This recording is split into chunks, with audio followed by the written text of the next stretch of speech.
They called her cursed, sold her to pay their debts. No wolf. No heirs. No worth. But the night the Alpha King stepped from the shadows, he didn't see a broken woman. He saw power sleeping beneath her skin. They say the cruelest betrayals come wrapped in love. My name is Elara Thornbrook, and I learned that truth the morning my father sold me to the king's collectors like unwanted livestock. In our pack, a woman's worth was measured by two things: the wolf within her and the heirs she could bear. I had neither. I turned 24 the year the moon trials came and went without my shift. No Klaus, no Fur, no awakening ou. And don't start with pride now, girl. You had your chance at a good life and failed. Failed to give you a grandchild, you mean? The collector's arrival silenced us all. The door burst open, and he filled the frame like a shadow made flesh. He was enormous, scarred, his eyes the gold of autumn leaves burning before winter. He scanned the room once before fixing his gaze on me. The tribute. I straightened. That's me. His nostrils flared, as if scenting the air. You have no wolf. It wasn't a question. No. And Barren. My jaw tightened. So they say. He studied me for a long, unsettling moment before muttering, "The king will want to see you himself." Vesa gasped. But she's defective. The collector turned to her slowly, menace rolling off him in waves. Do you presume to know what the Alpha King values, woman? Vesa's mouth snapped shut. I should have been terrified. Instead, I felt something almost like relief. Maybe, for once, my lack of worth would set me free. When I stepped out into the sunlight, the collector, he'd called himself Kale, gestured toward the iron wagon waiting on the road. Bring your things. I have none. That earned me the faintest tilt of his lips. Then come as you are, Elara Thornbrook. The king is waiting. As I climbed into the wagon, I didn't look back. The only family I'd ever known had already decided what I was worth. The road wound through misty pines and crumbling villages. Inside the wagon, 3 other women huddled, each beautiful, perfumed, terrified. They whispered about the king in tones of dread. I heard, "He kills the ones who displease him," murmured a girl with gold curls. "No," said another, her voice trembling. "He keeps them in the dungeons, chained in silver, until they forget who they were." Kale said nothing, though I saw his eyes flicker in the reflection of the iron bars. I said nothing either, because the truth was simple. You cannot fear losing what you've already lost. By the time the moon rose, the mountains ahead glowed with distant firelight, the capital of the Iron Fong Dominion. Somewhere beyond those black towers waited the Alpha King, who bought broken things. I just didn't know yet that he'd see me not as broken, but as chosen. By the time the wagon crossed the great stone bridge into Iron Fong Keep, dawn was a pale wound on the horizon. The air was thick with frost and power. The capital wasn't built for beauty, it was carved to endure. Black towers spiraled upward like claws, their windows glowing with restless firelight. The gates groaned open, and the scent of wolves, metal, and something ancient rolled out to meet us. Soldiers in dark armor stood like statues along the courtyard, their eyes following the wagon as Kale led us through. The other women whimpered softly. I sat still, hands folded, the calm of someone who had already died once. When the wagon stopped before the lower keep, Kale climbed down and opened the gate. "Out," he ordered. The women stumbled onto the stones, blinking at the scale of it all. The marble steps, the banners bearing the sigil of the wolf devouring the moon. I followed last, feeling the weight of unseen eyes from the ramparts above. A woman approached us, elegant and cold, her hair like spun steel. "I am Mara, steward of the royal court," she announced. "You stand before the king's choosing." "Choosing?" one of the women whispered. Mara's lips curved faintly. "Yes. The Alpha King has not taken a consort in 5 years. You will be presented before him. He will decide your fate. I didn't ask what happened to those he didn't choose. The others probably already guessed." Mara's gaze lingered on me. Name, Elara Thornbrook. Her brows lifted slightly. The Barren one. "I had not expected to see you here." "Neither did I," I replied. A small sound, half amusement, half surprise, escaped her. You may prove interesting after all. We were separated then. Each led to a chamber lined with mirrors and attendants. Mine looked at me with open pity. My dress was plain brown linen, torn at the hem, my hair a tangled cloud.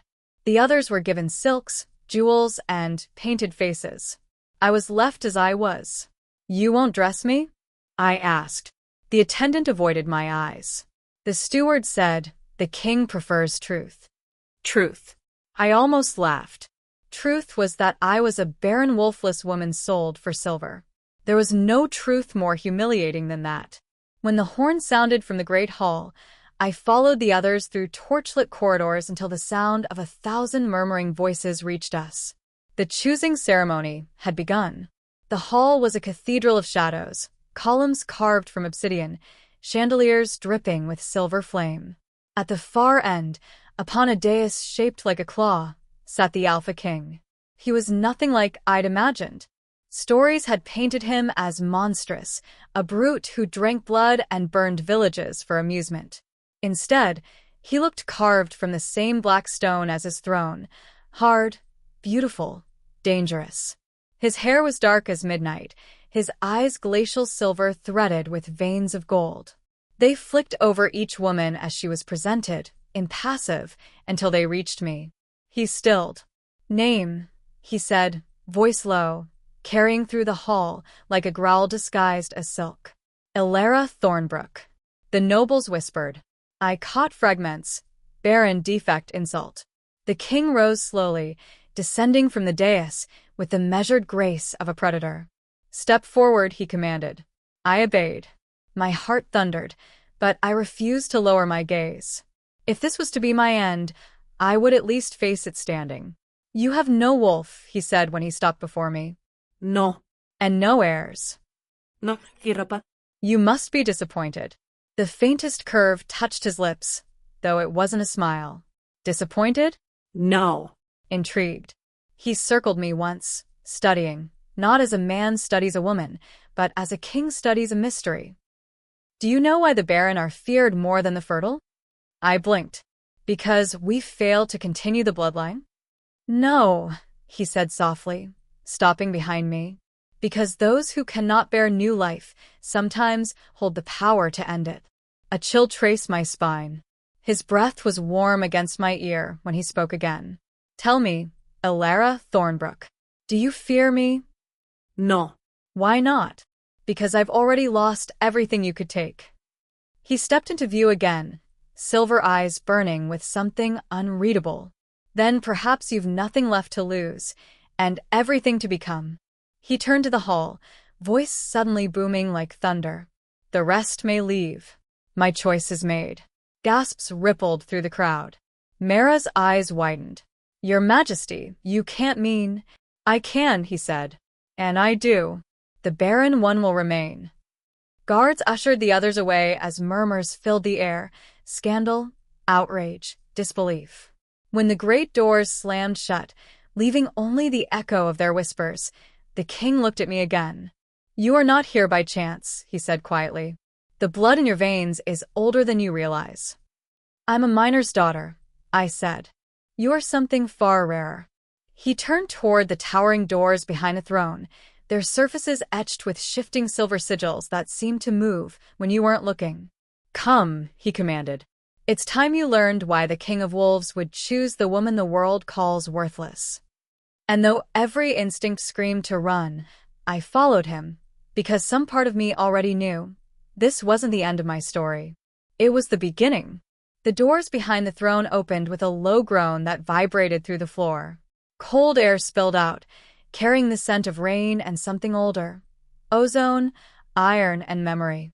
The Alpha King led me down a spiraling stair carved into the mountain itself. Torches guttered as we passed, their blue flames bowing in the draft. Most think the throne is where power begins, Korran said as we descended. His voice echoed against the stone. But the heart of the Dominion beats beneath it. What's down here? I asked, my voice smaller than I meant it to be. He glanced over his shoulder, silver eyes glinting. Truth. The stair ended in a chamber vast as a cathedral, its walls veined with glowing runes. In the center stood an altar of black crystal, its surface slick with condensation that shimmered faintly, as though it breathed. This, Korran said, placing a hand upon it, is the Bloodstone. The first of our kind bound their souls here, fusing man and wolf. Every alpha since has sworn before it. The crystal pulsed once under his palm, like a heartbeat. I felt it too, deep in my bones, a thrum that wasn't mine. He looked at me then. And yet, when I touched it last moon, it was silent. Until tonight. That has nothing to do with me, I said, though my pulse betrayed me. Korran circled the altar, the way a wolf might circle a new scent. Your name, Elara Thornbrook, it's a remnant. Your mother's line once bore another, Thornblood, the last of the Shadow Keepers. I shook my head. You're mistaken. My mother was a healer. She died when I was a child. She hid what she was. Many did, after the purge. He touched the crystal again. The runes on the walls flared brighter, shifting into unfamiliar sigils. Shadow Keepers were no ordinary wolves. They carried both moonlight and darkness in their veins. The old tales call them nullborn, wolves without form until awakened by blood. Nullborn. The word settled in me like a stone dropped into deep water. You're saying I'm one of them? I asked.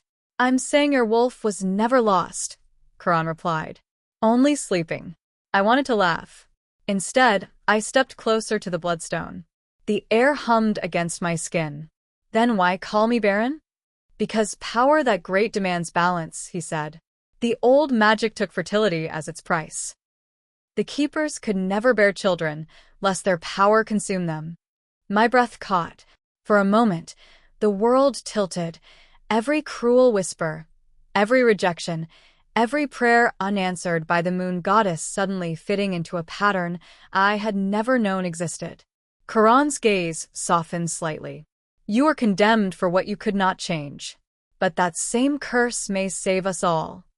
I stared at the crystal, the faint reflection of my face flickering across its surface. Save you from what? He hesitated. For the first time, I saw something like weariness shadow his features. The Dominion is dying, he said finally. The moon fades earlier each season, and the bond that tethers wolf to man weakens. The Bloodstone chose you, Elara. That means the old power stirs again, and with it, a chance to heal what's broken. He extended his hand. Let me show you. I didn't move. You said the Bloodstone was bound by the first wolf's souls. What happens if it chooses wrong? Then it kills, he said simply. I met his eyes. You don't sound afraid. I am, he admitted. But I'm more afraid of what happens if we do nothing. His hand was still outstretched, waiting. I drew a breath and placed mine in his. The instant our palms met, the world shattered. Light poured from the altar, blinding and cold. I felt it rush into me, through me, like 1,000 voices crying out in a language I didn't know. My knees buckled, but Korran's grip steadied me. The runes screamed alive across the chamber walls, flaring to white. Then silence. When my vision cleared, the crystal had gone dark again, cracks spiderwebbing its surface. Korran was watching me, breath ragged. It's begun, he murmured. I looked down and froze. Faint lines of silver light traced across my arms, pulsing in time with my heartbeat. Beneath the skin, something ancient stirred, restless and vast. What did you do to me? I whispered. I didn't do anything, he said. The Bloodstone did. You woke it. He stepped closer, eyes burning like liquid steel. And now, Elara Thornbrook, the question is, can you control it before it consumes you? For 3 days, I didn't sleep. The marks along my arms burned and glowed faintly whenever I closed my eyes, pulsing like silver veins of fire. I could feel something moving beneath my skin, restless, watching. The palace healers tried herbs, spells, even silver water. Nothing dulled it. Korran dismissed them all on the 3rd morning and brought me to a high balcony that overlooked the misty valley below Ironfang Keep. The Bloodstone didn't curse you, he said quietly. It revealed you. Revealed what? My voice was rough from sleeplessness. That I'm some forgotten myth? A barren wolf from a line that was slaughtered. He didn't flinch. That you carry power older than this throne. But if you let it rule you, it will devour what's left of your soul. I pressed a hand against the glowing marks. Then how do I stop it? You don't. You learn to live with it. He stepped behind me, close enough that his voice brushed the edge of my ear. Close your eyes. I hesitated. Why? Because I said so. I did. Now listen, he whispered. Not with your ears. With what's waking inside you. For a moment, there was only the wind and the soft roar of the river below. Then, faintly, I heard something else, a low, rhythmic pulse echoing through the stone, through the air, through him. When I opened my eyes, I was staring straight into his. And for a heartbeat, I could feel his emotions, the flicker of tension behind his calm, the heavy loneliness he carried like armor. I gasped and stepped back. I heard you. He nodded slowly. The bond works both ways. That's not a bond, I said. That's intrusion. Call it what you will, he murmured. But it means the Bloodstone has accepted you, and linked us. My stomach turned. Linked how? By blood and power, he said simply. What you feel, I feel. What you unleash, I will sense. And if one of us falls, the other burns, I finished, remembering an old tale of moonbound wolves. He smiled faintly, grimly. You learn quickly.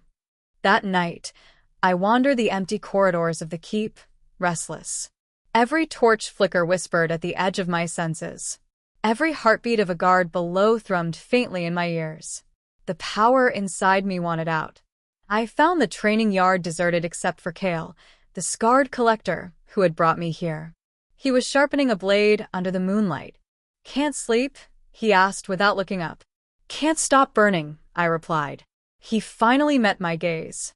Then stop fighting it. The harder you cage the wolf, the hungrier it gets. I don't have a wolf. Kale's expression shifted, something like pity, but not quite. You think the Bloodstone gave you one. It didn't. It woke what's always been waiting. He tossed the blade aside and stood.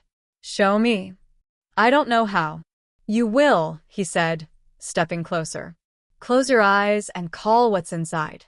I hesitated, then obeyed. The air tasted of iron and ash. The silver veins along my skin flared brighter, and the world shifted. The ground seemed to breathe. My heartbeat thundered in my ears. The scent of everything, stone, steel, sweat, sky, crashed over me in vivid detail. When I opened my eyes again, Kale had taken 3 steps back. Elara, he said softly, your eyes. I caught my reflection in his blade, silver, glowing faintly like liquid moonlight. A growl curled at the back of my throat, instinctive, primal, not quite human. The wolf wasn't flesh or fur. It was light, coiled inside me like a living flame. Then pain struck, sharp, sudden, splitting through my chest. I gasped, and the glow died. The world spun. When I came to, I was lying in Korran's arms. His jaw was tight, his eyes wild with fury. What happened? He demanded. Kale bowed low. She called it, but it nearly tore her apart. Korran glared. You had no right. She needed to face it. Kale snapped back. Better here than when it consumes her in her sleep. Enough, I rasped. I chose to try. Korran looked down at me, some of the anger melting into something else. Fear, maybe. You could have died. Then at least I'd have known what I am, I whispered. His hand brushed my cheek, an unguarded moment that felt too human for a king feared by nations. You are mine, he said softly, and I will not lose you to the same darkness that took my father. Something in his voice broke when he said it, and I realized this was more than prophecy or politics. This was personal. I reached up, fingers brushing the edge of his collar. Then teach me to control it. He met my gaze, and for the first time since I'd met him, the Alpha King looked uncertain. I can teach you to wield it, he said. But no one, not even me, can teach you to survive it. By the next full moon, word of what happened in the lower chambers had spread through the keep like wildfire. The Barren girl who survived the Bloodstone. The king's inexplicable choice. The whispers had teeth now. Every corridor I walked was filled with half-hidden stares, silken laughter that cut like knives. Servants who once bowed now avoided my gaze. I'd been marked, not only by power, but by fear. At council meetings, the nobles spoke in polished venom. I sat beside Korran in silence, feeling their hostility prick my skin. The court was a theater, and every actor there wanted me written out of the play. Lord Varric of the East March, a man whose smile never reached his eyes, leaned forward one morning and said, "Your Majesty, surely you see the risk. The girl's power is untested. The Bloodstone has slept for centuries. You gamble with the Dominion itself." Korran's reply was ice calm. "Would you prefer I gamble with our extinction?" "The council demands assurance," Varric pressed. "If she cannot control it, we all burn." Korran's gaze slid toward me. "Then she must learn to control it." That night, Mara, the steward, found me in the library. Her expression was unreadable, but her tone was sharp as broken glass. "Do you know what you've done?" she asked. "I've done what I was forced to," I said. "Survive." She paced before the shelves, her silver hair catching the firelight. "The nobles won't forgive this. They think you've bewitched him." "Have I?" I asked, too tired to hide the edge in my voice. Mara's eyes softened, just for a heartbeat. "No." "But they won't believe that. They never believe a woman wins a king's favor without witchcraft." I shut the book I hadn't been reading. "Let them whisper. I've been hated before." "Hate is easy," she murmured. "Fear is dangerous." Training became my refuge. Korran kept his promise. Every dawn, we met in the lower hall, where the air hummed with the residue of the Bloodstone's pulse. He taught me how to steady my breathing until the silver lines dulled, how to anchor my power to sound and thought. "Feel, don't force," he said. "The wolf is part of you, not a weapon to be unsheathed." But sometimes, when the walls shook with its hum, when light spilled from my fingertips, I saw something like awe flicker across his face. One morning, I asked, "What are you afraid of, Korran?" He froze mid-step.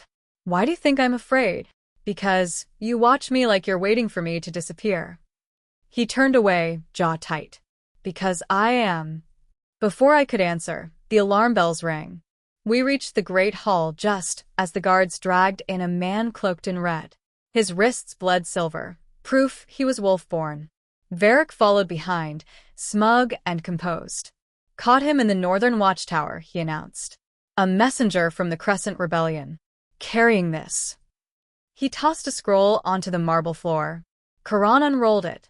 I caught a glimpse of the sigil burned in wax, a crescent devouring a star. The words inside made his face darken. "The Dominion has forgotten its blood. The moon fades because her chosen lies bound in chains of man and throne. The nullborn must rise, or the world will fall to shadow." Korran looked up sharply.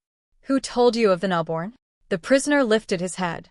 His eyes glowed faintly with the same silver as mine. "We all dreamed it, Majesty. The Bloodstone called. And it didn't call for you." The hall erupted, guards drawing blades, nobles shouting. But all I could feel was the faint echo of the prisoner's heartbeat. It matched mine. Before I realized what I was doing, I stepped forward. "He's telling the truth." Korran's voice snapped like thunder. "Elara." I faced him. "You said the Bloodstone chose me. Maybe it's calling others too." "That would mean," Mara's voice trembled, "the nullborn are awakening." "Or being hunted," I said. Korran's eyes found mine. Beneath the fury and fear, there was something else, resignation. "This changes everything," he said quietly. Varric smiled, oily and sharp. "Or perhaps it confirms our worst fears. The girl brings rebellion with her very breath." Korran's hand twitched, but he didn't rise to the bait. He only looked at me again. "Go back to your chambers," he ordered. "I'm not afraid of them. Then be afraid of what's coming." That night, I couldn't rest. The prisoner's words haunted me. The bloodstone called, and it didn't call for you. In the stillness before dawn, I rose and looked out over the dark mountains. Silver mist coiled through the forest below. Somewhere out there, others like me were waking, hunted, or hiding. And for the first time since my curse became my power, I wasn't sure if the Alpha King had saved me or unleashed me. The Dominion sky had changed. The moon, usually sharp and silver, hung fractured, haloed by a faint red rim. It wasn't blood, not yet, but the omen was clear enough. The palace astrologers whispered of imbalance. The courtiers whispered of me. By morning, the first fires burned in the outer villages. Reports of packs turning on each other reached the council before noon. Wolves gone feral. Towns sealed.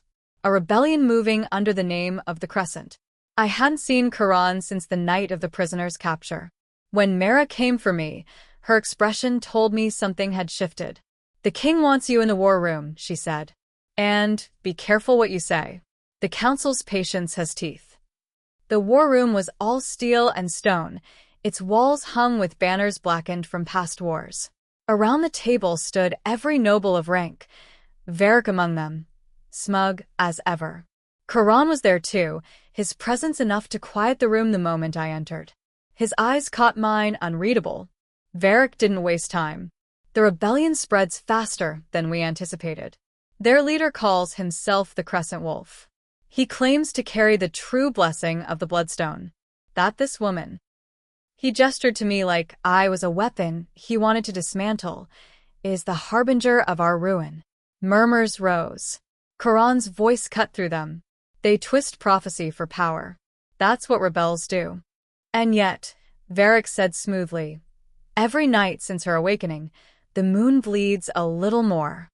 The silence that followed was heavy. Korran looked at me. Elara, tell them what you saw when the Bloodstone called you. I hesitated. You mean before or after it burned my soul alive? Both, he said softly. So I told them. The voices, the light, the feeling that something vast and ancient was rising, not just in me, but everywhere. The chamber grew colder as I spoke. When I finished, no one moved. Then Varric said, there is another possibility. Perhaps the Bloodstone did not awaken her. It infected her. The word hit like a blade. Korran's chair scraped back. Enough. But Varric pressed on. She's linked to the rebellion, Your Majesty. The messenger's eyes glowed as hers do. Their pulse matched. Even now she stands before us, as proof the Nullborn spread like disease. I saw the doubt flicker in the room, even in Mara's eyes. I rose. If you think I'm your enemy, then unbind me, and I'll leave this cursed keep. See if the rebellion follows me or you. The room erupted. Korran slammed his palm on the table, shattering the surface. No one leaves until I say so. For the first time, he looked tired. Not angry, tired. The council dissolved soon after, but the damage was done. The whispers had changed shape. Now they sounded like prophecy. That night, I climbed to the eastern tower where the air was thin and cold. Below, I could see the distant glow of fires along the horizon. The rebellion was close enough to taste. Korran found me there. You shouldn't be alone, he said quietly. I've been alone my whole life, I replied. He joined me at the parapet, watching the smoke twist into the stars. They'll come for you, Elara. Not to kill you, to use you. Then maybe I should let them, I said. Maybe they're right. Maybe the moon bleeds because of me. Korran turned sharply. Don't finish that thought. Why not? You've considered it too. His jaw tightened. If I'd believed that, you'd be dead already. That honesty cut deeper than comfort could have. I looked at him. What aren't you telling me? He hesitated, then said, the Crescent Wolf isn't just any rebel. He's my brother. The words hit like thunder. Your brother? Korran nodded. Kale. He vanished years ago after the purge of the old bloodlines. I thought him dead. But if he's leading this, it means he carries the same power as I do, and maybe more. And he thinks the Bloodstone belongs to him. Korran's eyes darkened. He's not wrong, but he'll burn the world to claim it. A long silence stretched between us, filled only by the soft wail of the wind. Finally, I said, "Then teach me how to stop him." Korran's gaze met mine steady, searching, resigned. Korran hadn't wanted me to go. He'd said, "The Bloodstone's call isn't a summons, Elara, it's a lure." But I went anyway. Because the dream kept coming. The moon cracked open like an egg. Blood poured through the sky. And from its light stepped a man whose eyes matched mine. Kale. The Crescent Wolf. We rode through forests that hadn't seen moonlight in days, where ash still hung from burned-out villages. Packs had turned feral here, wolves too hungry or too afraid to shift back. Once, we passed a family huddled in a ruined chapel. Their daughter's eyes glowed faintly silver, just like mine. "She started seeing lights," her mother whispered. "Then the wolves came. Said she was cursed." I knelt beside the girl, pressing a hand to her temple. Her pulse hummed with the same strange rhythm as the bloodstone. Chaotic, beautiful, dangerous. "She's not cursed," I told them. "She's waking." "Waking to what?" the father demanded. "To what we were before fear taught us to be less," I said softly. Kale said nothing until we left the chapel. "You should have told them to hide her." "I did," I replied. "But one day she'll find others like her, and I won't let her believe she's a mistake." He looked at me for a long moment. "You sound like a queen." "I sound like someone who's tired of surviving," I muttered. By the 5th night, we reached the rebel borderlands. There, the world itself seemed to hum with the same pulse as my blood. The air shimmered faintly, an invisible line where the Bloodstone's influence ended and the Crescents began. Kale stopped short. "We crossed that, and we're in his domain." "I can feel him already," I said. "He's close." Before he could reply, wolves appeared from the tree-line. Dozens of them, eyes glowing crimson, formatted with ash. They surrounded us in silence, forming a perfect circle. Their leader stepped forward, a woman with one eye and a voice like gravel. "The Nullborn Queen," she said, studying me. "He said you'd come." "Take me to him," I said. She bared her teeth in a smile. "You don't give orders here. You earn them." She lunged. Instinct took over. Silver light erupted from my palms, blasting her backward. The wolves howled, half in fear, half in awe. When the light faded, I stood in a ring of scorched earth, trembling but unbroken. "Take me," I repeated. This time, no one argued. Kale's camp sat in the ruins of an old fortress, a mirror of Iron Fong Keep, but stripped of its polish and mercy. He stood at the center, back to me, watching the shattered moon through a jagged archway. "You came," he said, without turning. "You called," I answered. He turned then, and the world seemed to tilt. Same silver eyes. Same faint glow under the skin. But where Korran's power was controlled, Kale's burned wild, raw, untempered, like lightning that had never found a ground. "I expected a weapon," he said, voice low. "Not a woman." "I've been both," I replied. He smiled faintly. "Then we're kin after all." He gestured for me to follow him deeper into the ruins. "You feel it, don't you? The pull between us? The Bloodstone song?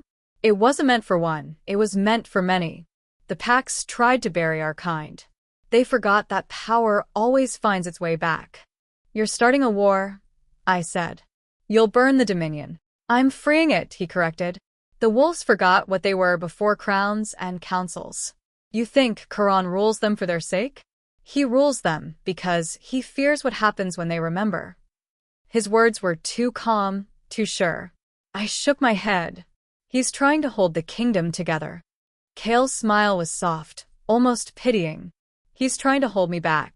You think he doesn't know what you are? He sent you because he hoped you'd kill me before I killed him." "That's a lie," I said, but my voice faltered. He stepped closer, so close that the air crackled between us. "You don't believe that?" I do. "Then why are you here?"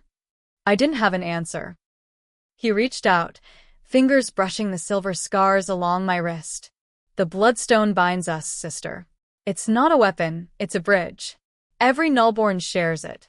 We could end the false reign of alphas. End the hunger that keeps us chained. And replace it with what? Balance, he said simply. The moon and the wolf as one. For a heartbeat, I wanted to believe him. His words made a cruel kind of sense. Every law, every hierarchy in the Dominion had been built on bloodlines, on what people like me lacked. What if all of it really was a lie? But then I saw the bodies, lined along the outer walls. Wolves, men, women. Burned alive for refusing his call. That's not balance, I said. That's conquest. His eyes softened. Every revolution starts as a massacre, Elara. The question is who survives it. I took a step back. Not me. Not if it means becoming you. He tilted his head. Then you'll die with him. They brought me to a cell made of old moonstone, metal that dimmed my light but didn't extinguish it. I sat there for hours, the bloodstones hum inside me clashing with Kale's across the camp like two halves of the same heartbeat. And beneath it all, another pulse. Fainter, familiar. Korran. The bond between us hadn't broken after all. He was coming. And so was war. Dawn came red. I woke to the sound of horns echoing through the valley. The air outside the cell pulsed with a rhythm of thousands of feet, shields, and snarling wolves.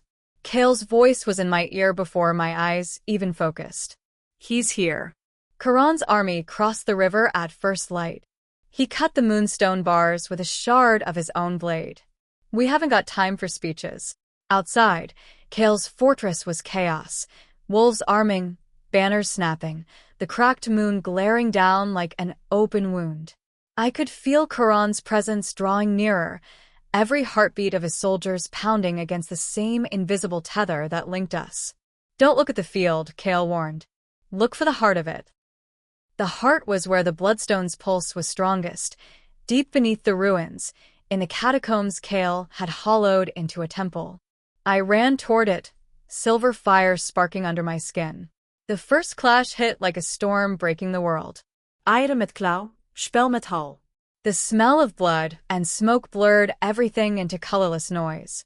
I saw Korran's banner, the wolf devouring the moon, surge through the gates. Then I saw him. He wasn't a king in that moment. He was the wolf itself, eyes burning, blade singing. When his gaze found mine across the battlefield, something inside me locked into place. And then Kale stepped from the shadows behind him. The brothers met in the open yard, the world holding its breath between them. Still think you can chain the old blood? Kale shouted. I think I can stop you from drowning it, Korran answered. They collided, two forces of the same storm. Sparks lit the courtyard, their power twisting the air. I felt both halves of the bloodstone screaming inside me, each demanding loyalty. Kale grabbed my shoulder. If they keep this up, they'll tear the Dominion apart. I know, I said. That's why I have to end it. I ran toward them, the ground cracking under every step. The marks on my arms flared until the light blinded me. Stop, I shouted, but the word came out as a roar. Half human, half something more. The brothers froze for a breath, caught in the shockwave that rippled from me. The battlefield went still. Even the wolves lowered their heads. Korran turned to me first. Elara. Kale's voice cut him off. She's the key.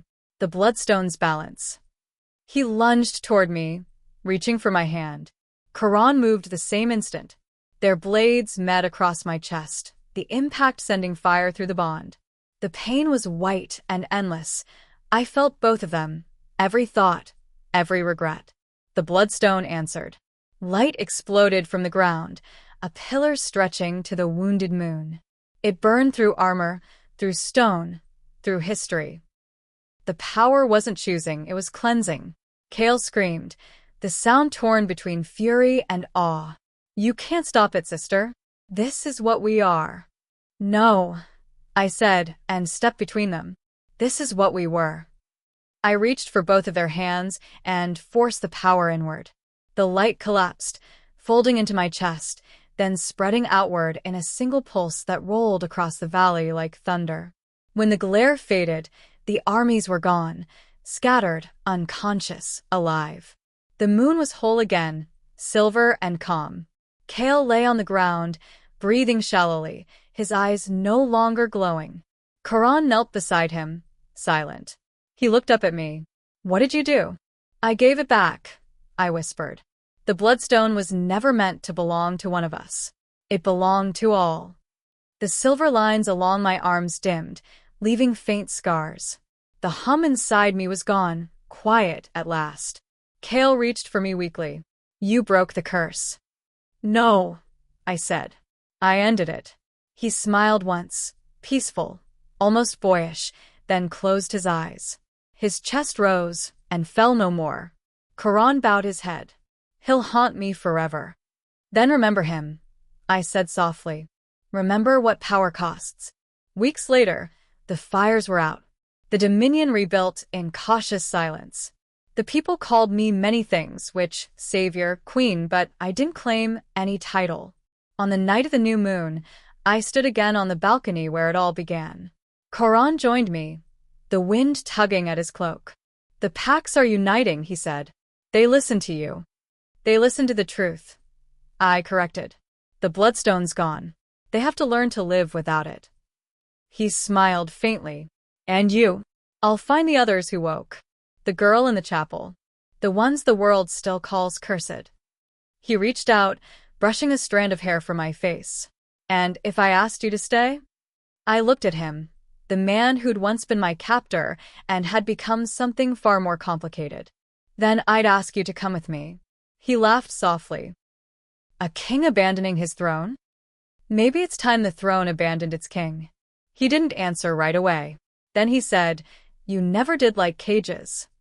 "Neither did you," I whispered. The wind carried the scent of pine and snow. Somewhere below, wolves howled, not in mourning this time, but in chorus. The moon was whole. The world was changing. And for the first time in my life, I wasn't afraid of what I was becoming. A year later, travelers in the far north speak of silver lights dancing above the tundra, whispers of new wolves, born of moonlight and shadow, learning to control what once consumed them. Some say the nullborn queen walks among them still, teaching the cursed how to sing the moon back into the sky.